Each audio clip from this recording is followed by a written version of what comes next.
previous lessons, we went through a ubiquitous introduction to programming, and we reviewed the most basic and commonly used data types of C#. But you have to admit, not being able to do anything with said data, it's practically useless. So for this lesson, we will start with the most basic form of actual useful actions, namely a concept programmer's name, conditional processing. This is presumably the most used type of processing in a programming language, and it basically refers to executing a set of instructions or another based on some condition. In simple words, in our program so far, we started execution in the main method and continued subsequently and successively with the instructions that followed. However, we will often encounter cases when we will want to execute a set of instructions when a condition will be true and another set if it will be false. For instance, though a silly example, you may want to display a different greeting for each day of the week. The approach to solve this task would be to first check what is the current day of the week and then check if the value is Monday, Tuesday, and so on, displaying a different greeting for each of these cases. As a conclusion, conditional processing is always rooted on a condition, a Boolean expression that can be either true or false. This is very obvious. Today is Monday can be either true or false and not both or in between. Most of the times, you will use inside your conditional processing the set of comparison operators, which I described in a previous lesson. C# offers 4 types of conditional instructions: if else, if, and switch. The most basic of them, the if instruction, has the following template.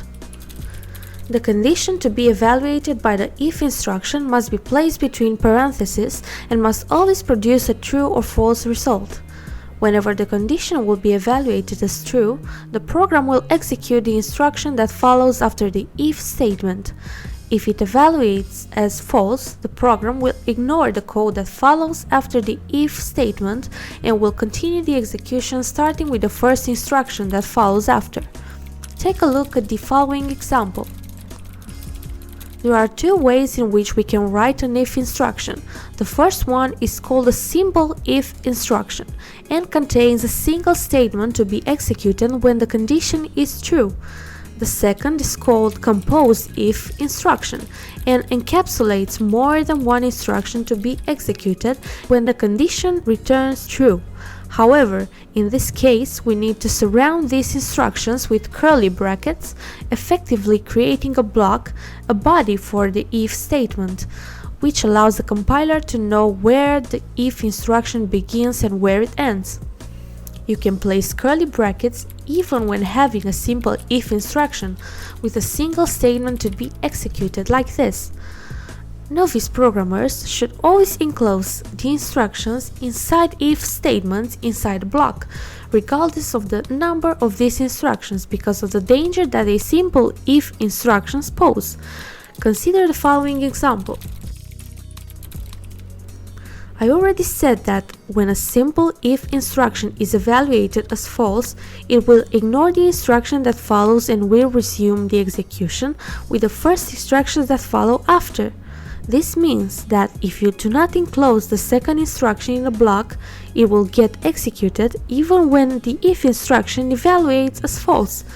Just keep in mind that until you become more experienced, you should always use curly brackets for the if blocks, even if most programmers consider that a waste of space when there is a single instruction following.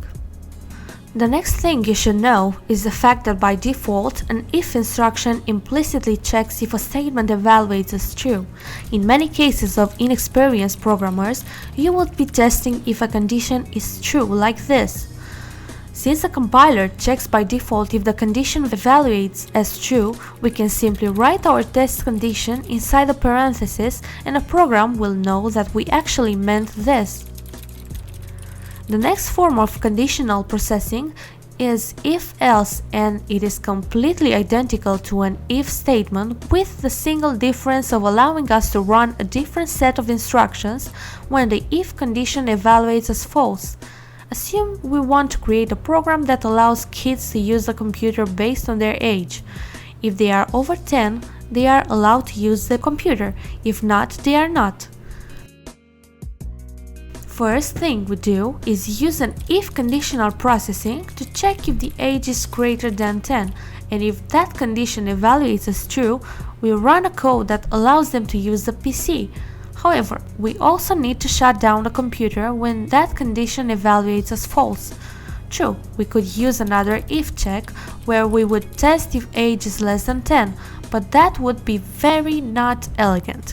Instead, we can use an if-else statement like this. Obviously, what I said about simple and composed if statements applies in the case of if-else instructions too. A third variation of conditional processing is called if-else if. This is a combination of more than one if and else conditions that allows us to perform two or more checks at once with a default action in case none of them returns true. This example should be self-explanatory.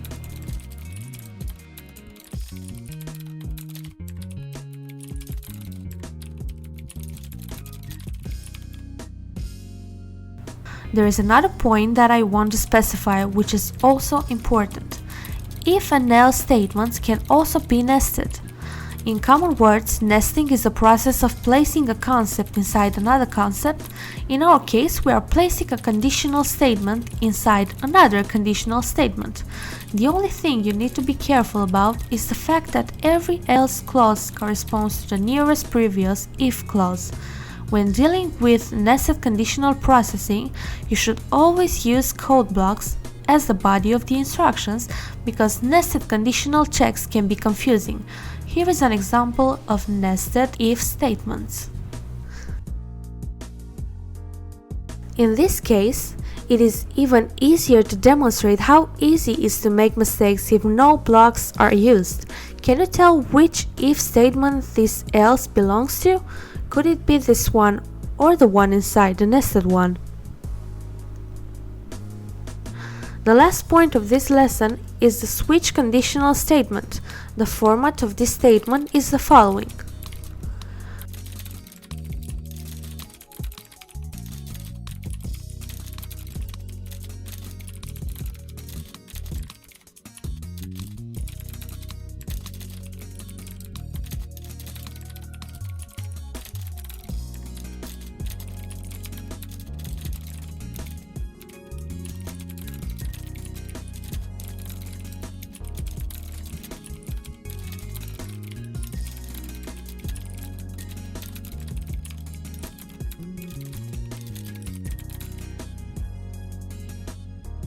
On a close inspection, we can easily figure out that a switch construct is actually similar with an if-else statement, just a syntax difference.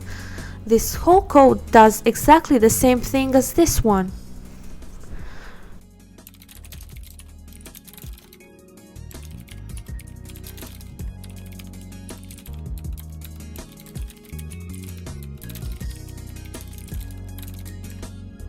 We have a variable for which we check the value against a predefined set of values, which are these case regions, to see if they match. In case one does, we execute the codes of that particular case. If none of the cases matched, we have a default region which gets executed. You can also notice the keyword break.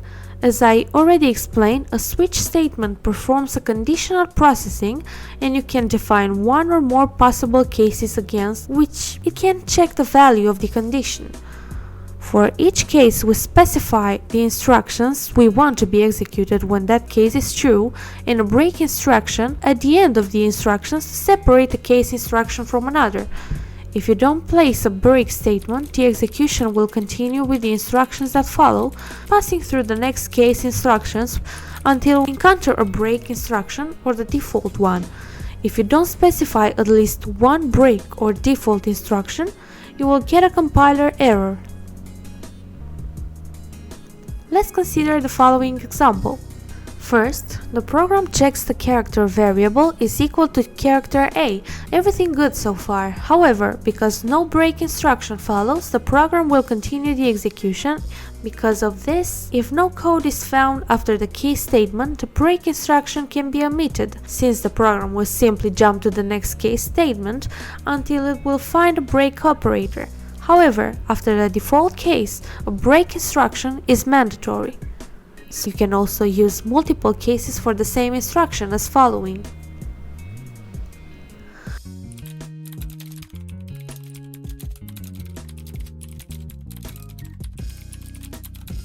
There are times when the number of possible cases is limited, and we check them all.